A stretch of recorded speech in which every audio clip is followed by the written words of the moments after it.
Let me begin with an important clarification. This is not an attack on gay people.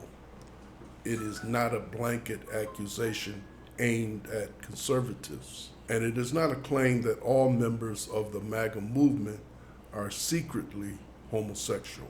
What this essay explores is something narrower and more uncomfortable. It examines the psychological phenomenon of closeted homosexuality within hyper-moralistic anti-LGBT political movements and why such movements so often attract intense fixation on sexuality, especially gay sexuality. This is not speculation. It is a pattern observed repeatedly in history, psychology, religion, and politics. And when we look closely, the MAGA movement provides a particularly vivid modern example. Why does a political movement that claims to focus on economics, national strength, and family values spend so much emotional energy obsessing over what people do in bedrooms, who people love, how children are taught about identity, and how rigidly gender roles must be enforced? Why the panic? Why the fixation? Why the fury? Psychology offers an answer. Repression does not remove desire. One of the most misunderstood truths in psychology is this: repression does not eliminate desire. It intensifies it while driving it underground. When a person grows up in an environment where same-sex attraction is framed as sinful, shameful, weak, dangerous, or unmanly, the individual does not stop feeling those impulses. Instead, the psyche splits. One part feels desire, another part declares war on it. That internal war must go somewhere, and very often it goes outward. A closeted individual, especially one raised in rigid moral systems, cannot tolerate ambiguity. Ambiguity threatens the fragile structure holding their identity together. So the psyche looks for relief. It finds it in projection. Projection works like this: what I cannot accept in myself, I will locate in others and attack it there. This is why we so often see the most aggressive anti-gay rhetoric coming from individuals who appear emotionally invested far beyond rational disagreement. The anger is not political, it is personal. Why political movements become psychological containers. Large political movements act like emotional containers. They give individuals language, identity, moral certainty, enemies, and permission. Permission is crucial. A movement that frames itself as righteous allows members to discharge rage without guilt. And MAGA, in particular, offers something psychologically potent: a worldview where strength equals dominance, vulnerability equals weakness, and deviation equals threat. For a closeted gay man trapped inside rigid masculinity, this framework feels like oxygen. Hypermasculinity as a defense. Hypermasculinity is rarely a sign of comfort. It is usually a defensive performance. When masculinity is secure, it does not need constant reinforcement. But when masculinity is fragile, when it is threatened, by forbidden desire, it becomes exaggerated. This is why many anti-gay male figures emphasize aggression, dominance, contempt for softness, mockery of empathy, obsession with real men. These are not expressions of strength. They are fortifications. Sexual panic as political strategy. The MAGA movement did not invent sexual panic, but it perfected its political use. Sexual panic accomplishes three things simultaneously.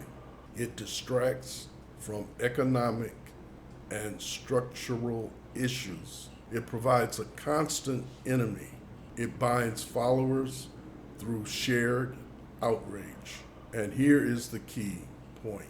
Sexual panic works best on people who are sexually conflicted. If sexuality were truly settled, the panic would not land. Why the obsession with children? One of the most revealing features of anti-LGBT rhetoric is its fixation on children. This fixation is often framed as protection, but psychologically, it reveals something deeper.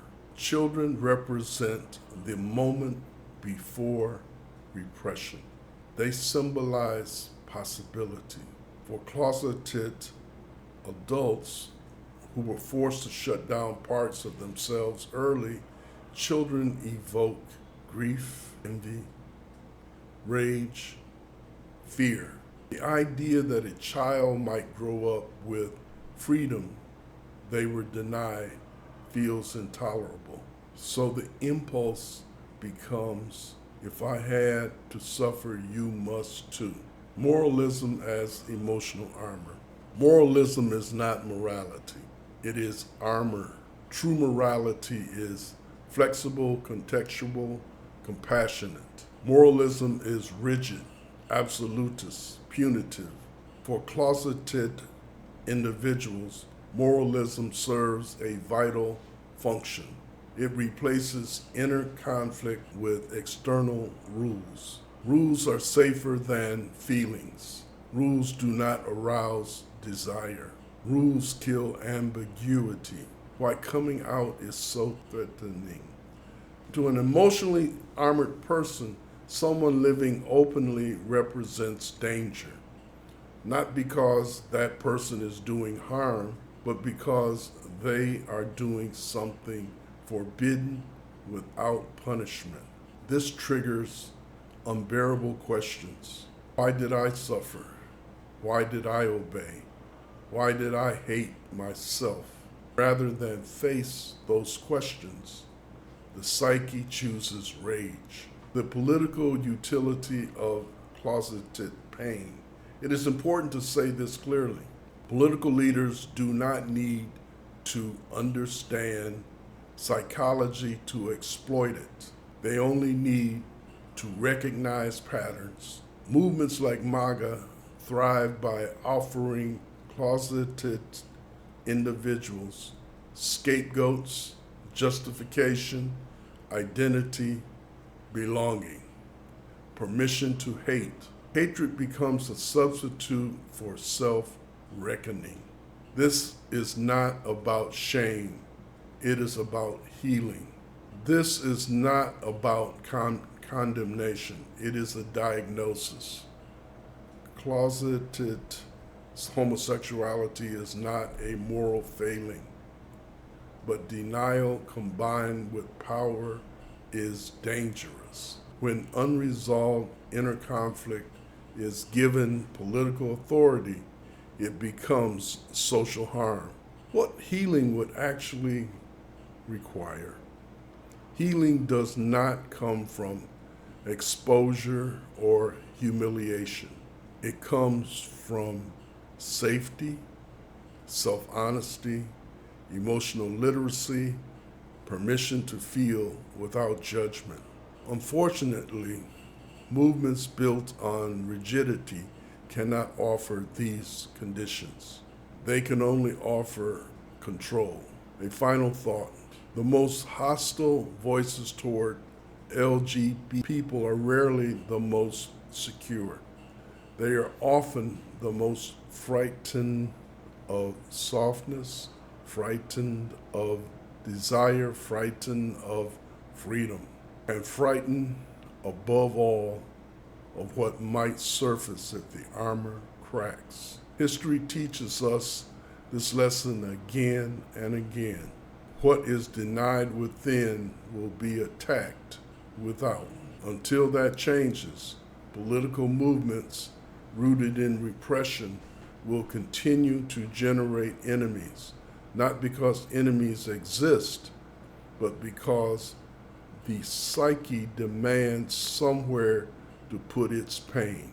Understanding this does not mean excusing harm, but it does offer clarity.